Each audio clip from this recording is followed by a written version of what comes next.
बहुत जमाने पहले, जब ना धरती पर कोई इंसान था, ना कोई जानवर, ना परिंदे, ना पेड़ पौधे, ना पानी की लहरें, हर तरफ सिर्फ एक सन्नाटा पसरा हुआ था। आसमान में सिर्फ अल्लाह ताला की रोशनी फैली हुई थी और फरिश्ते अपने रब की तस्बीह में मशगूल थे। उस वक्त न दिन रात का फर्क था, न सूरज, न चांद, बस एक ऐसी दुनिया थी जिसमें सिर्फ अल्लाह की शान ही शान थी। हर फरिश्ता अपनी जगह खड़ा, नूर से बना, अपनी जिम्मेदारियां निभा रहा था।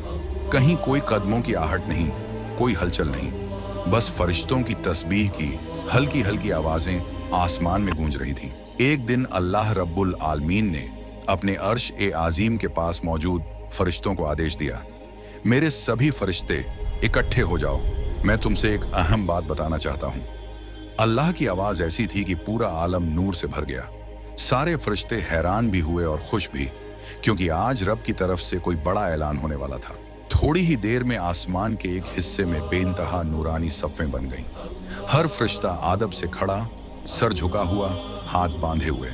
जब सब इकट्ठे हो गए, अल्लाह ताला ने फरमाया, मैं धरती को आबाद करना चाहता हूँ। मैं धरती पर एक नई मखलूक पैदा करना चाहता हूँ, ऐसी मखलूक जो धरती पर मेरी खलीफा होगी। फरिश्ते एक दूसरे की तरफ देखने लगे, जैसे उन्हें हैरानी हो रही हो कि आखिर धरती पर कौन सी मखलूक भेजी जाएगी। फिर फरिश्तों की तरफ से आदब और इखलास के साथ आवाज आई, ऐ अल्लाह, क्या आप ऐसी मखलूक पैदा करेंगे जो धरती पर फसाद करे, खून बहाए और एक दूसरे पर जुल्म करे, जबकि हम तो आपकी इबादत करते हैं, आपकी तस्बीह करते हैं। फिर नई मखलूक की क्या जरूरत है?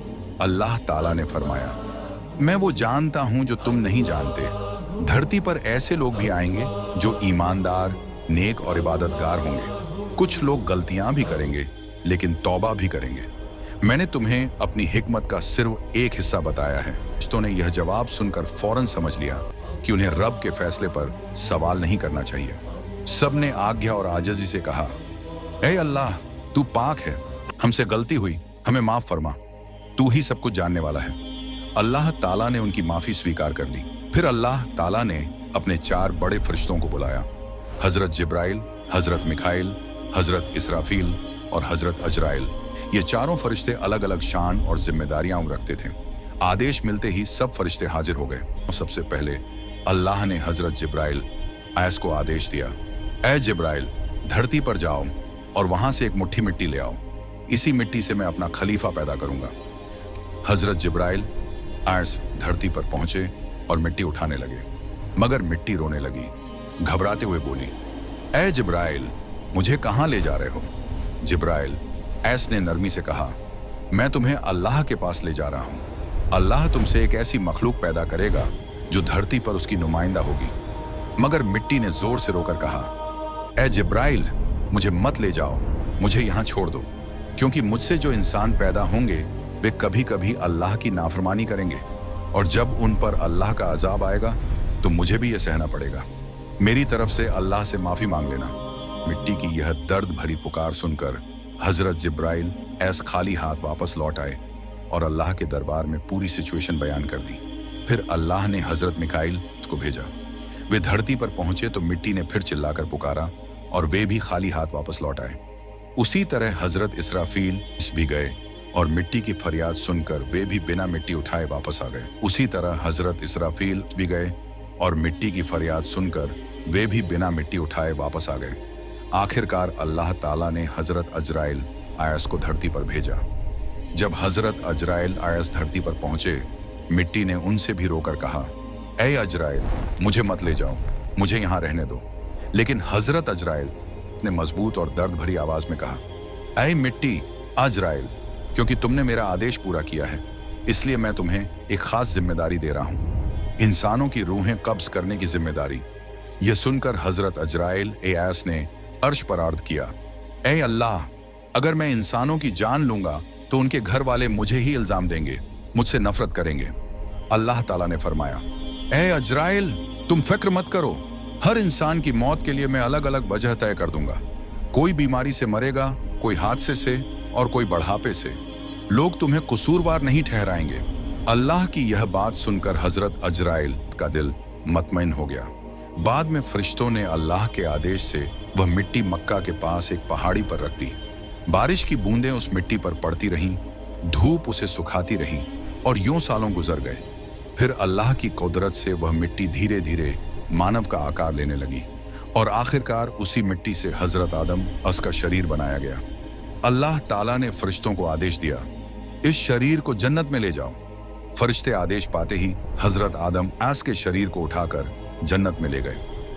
वह शरीर लंबा समय तक बेजान पड़ा रहा। इधर उधर फरिश्ते आते, हजरत आदम के शरीर को देखते, अल्लाह का शुक्र अदा करते और कहते, यकीनन यही वह शरीर है जो धरती पर अल्लाह का खलीफा बनेगा। लेकिन एक फरिश्ता जिसका नाम अजाजिल था, जो बाद में इब्लीस बन गया, वह हजरत आदम के शरीर का मजाक उड़ाता, हंसता और तंज करता था। वह फरिश्तों का सरदार था, इसलिए कोई भी उसके सामने कुछ कहने की हिम्मत नहीं करता था। फिर एक दिन अल्लाह रब्बुल आलमीन ने अपने 4 बड़े फरिश्तों को बुलाया, हजरत जिब्राइल, हजरत मिखाइल, हजरत इजराफील और हजरत अजराइल। अल्लाह ताला ने फरमाया, ऐ मेरे फरिश्तों, तुम अर्शे आजीम पर जाओ और वहां से हजरत आदम की रूह ले आओ, फिर उसे उनके शरीर में डाल दो। चारों फरिश्ते तुरंत रवाना हुए।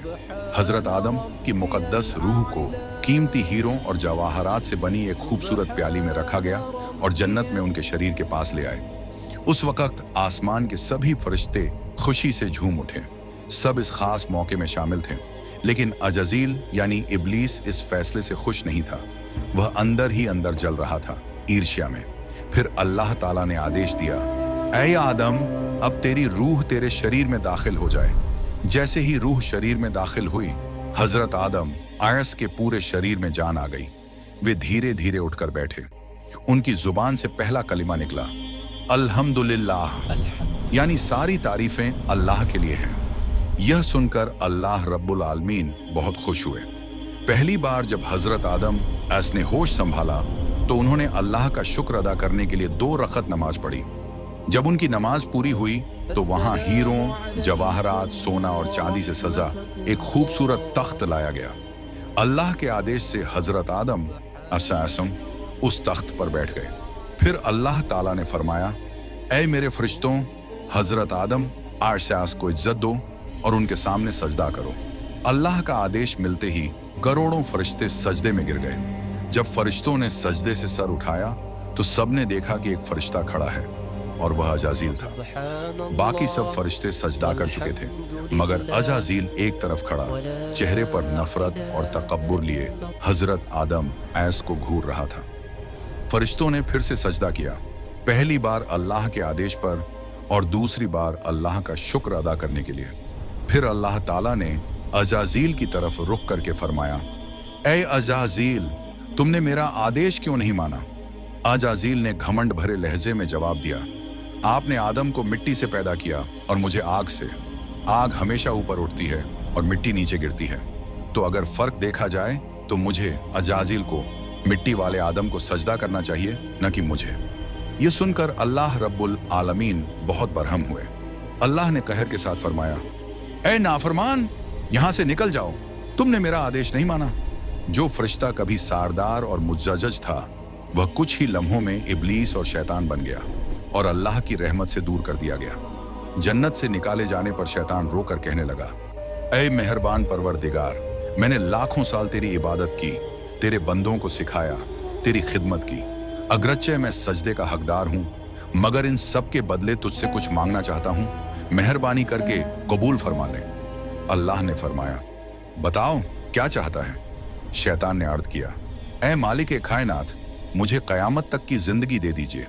अल्लाह ताला ने फरमाया, तुझे कयामत तक की मोहल्लत दे दी गई। शैतान ने फिर कहा, ऐ मेरे रब, जिस बनी आदम की वजह से मैं जन्नत से निकाला गया, मुझे इतनी कुदरत दे दीजिए कि मैं उनके शरीर में, उनकी रगों में घूम सकूं, उनके दिलों और दिमाग में दाखिल हो सकूं। अल्लाह ताला ने फरमाया, तुझे यह ताकत दे दी गई, लेकिन याद रखो, अगर मेरा कोई बंदा सच्चे दिल से तौबा करे तो मैं उसके सभी गुनाह माफ कर दूंगा और मेरे खास बंदों पर तुम्हारा कोई असर नहीं होगा। ये सब बातें पूरी होने के बाद शैतान को हमेशा के लिए जन्नत से निकाल दिया गया। अल्लाह के आदेश से हजरत आदम का तख्त जन्नतुल फरदौस में रखा गया। वहां उन्हें पूरा अधिकार दिया गया कि वे जन्नत की नामतों का सेवन करें, चलें फिरें और उसकी रहमतों का लुत्फ उठाएं। मगर इन सब नामतों के बावजूद उनके दिल में एक गहरा खालीपन था। तन्हाई ने उन्हें उदास कर दिया था। जन्नत की हर नेमत देखने के बावजूद उनकी तवज्जोह बस इबादत पर ही टिकी रहती थी। अल्लाह ताला को अपने नबी की यह हालत मालूम थी, इसलिए अल्लाह ने हजरत जिब्राइल एएस को हुक्म दिया कि आदम उनसे पूछें कि आखिर बात क्या है। जिब्राइल आंसोन आए और अदब से पूछा, ए भाई आदम, जन्नत में आपको कैसा लग रहा है? हजरत आदम ने धीमी आवाज में फरमाया, ए जिब्राइल, सब कुछ बेहतरीन है, सुकून है, नूर है, मगर दिल में एक ऐसी कमी है जिसे बयान करना मुश्किल है। तुम अल्लाह से पूछो कि यह कमी किस चीज की है। जिब्राइल मुस्कुराए और बोले, ए आदम, मैं जानता हूं अल्लाह ने मुझे उसी काम के लिए भेजा है। घबराओ नहीं, बहुत जल्द यह कमी पूरी कर दी जाएगी। यह कहकर वह वापस चले गए। अगले दिन फज्र से पहले अल्लाह के हुक्म से जिब्राइल ऐस फिर आए। उस वक्त आदम सो रहे थे। जिब्राइल ने उनकी बाईं पसली से एक हड्डी निकाली। उस हड्डी पर गोश्त और चमड़ी चढ़ाई गई। फिर अल्लाह के हुक्म से उसमें जान डाल दी गई। कुछ ही लम्हों में वह हड्डी एक हसीन, रोशन और नूरानी औरत की शक्ल में बदल गई। फिर जिब्राइल ऐस ने आदम को जगाया। आंख खुलते ही आदम ऐस ने सामने एक बेहद खूबसूरत नूरानी औरत को देखा, जिसका चेहरा चांद से भी ज्यादा रोशन था। आदम हैरानी में गुम हो गए, बस देखते ही रह गए। तभी जिब्राइल एयास ने फरमाया, ऐ आदम, ये आपकी जौजा हैं, बीबी हव्वा। ये सुनकर आदम के चेहरे पर ऐसी खुशी छा गई जो बयान से बाहर थी। उनके दिल का सारा खालीपन एक ही पल में मिट गया। तफसीरों में आता है कि जमीन पर पैदा होने वाली सभी औरतों में बीबी हव्वा ऐस का हुस्न और बेमिसाल था। जब आदम ऐस उनके करीब जाने लगे तो जिब्राइल ऐस ने रोक कर कहा, ऐ आदम, निकाह से पहले करीब जाना जायज नहीं। पहले अल्लाह के दरबार में दुआ करो कि वह आप दोनों का निकाह फरमा दे। आदम ने जिब्राइल की रहनुमाई में अल्लाह की बारगाह में दुआ की कि उन्हें हव्वा के साथ निकाह के बंधन में जोड़ दिया जाए। अल्लाह ताला ने फरमाया, ऐ आदम, मैंने तुम्हारा निकाह हव्वा से कर दिया, मगर अब तुम अपना मेहर अदा करो। आदम ऐस ने अदब से पूछा, ए रब, मेरा मेहर क्या है? अल्लाह ने फरमाया, ऐ आदम, मेरे महबूब हजरत मोहम्मद पर दुरूद भेजो, यही तुम्हारा मेहर है। आदम और ऐस ने इश्क और मोहब्बत से दुरूद शरीफ पढ़ा। यूं आदम और हव्वा का पहला निकाह पूरा हुआ, मोहब्बत, नूर और रहमत से भरा हुआ। निकाह के बाद अल्लाह ताला ने आदम और हव्वा को जन्नत में इज्जत, आराम और सुकून के साथ रहने का हुक्म दिया। जन्नत की बेशुमार नेमतें, खूबसूरत बागात, नहरें, फूल, खुशबुएं, सब कुछ उनके लिए था। फिर अल्लाह ताला ने आदम से फरमाया, ऐ आदम, ध्यान से सुनो, जन्नत की सभी नेमतें तुम्हारे लिए हैं। जो चाहो खाओ, जो चाहो पियो, जहां चाहो चलो फिरो, लेकिन इस एक दरख्त के पास मत जाना और इसका फल कभी मत खाना। तफसीर में लिखा है कि यह दरख्त गेहूं का एक खास दरख्त था। आदम और हव्वा अल्लाह के हुक्म पर कायम रहते हुए जन्नत में खुश रहते थे। उधर शैतान को जन्नत से निकाल दिया गया था।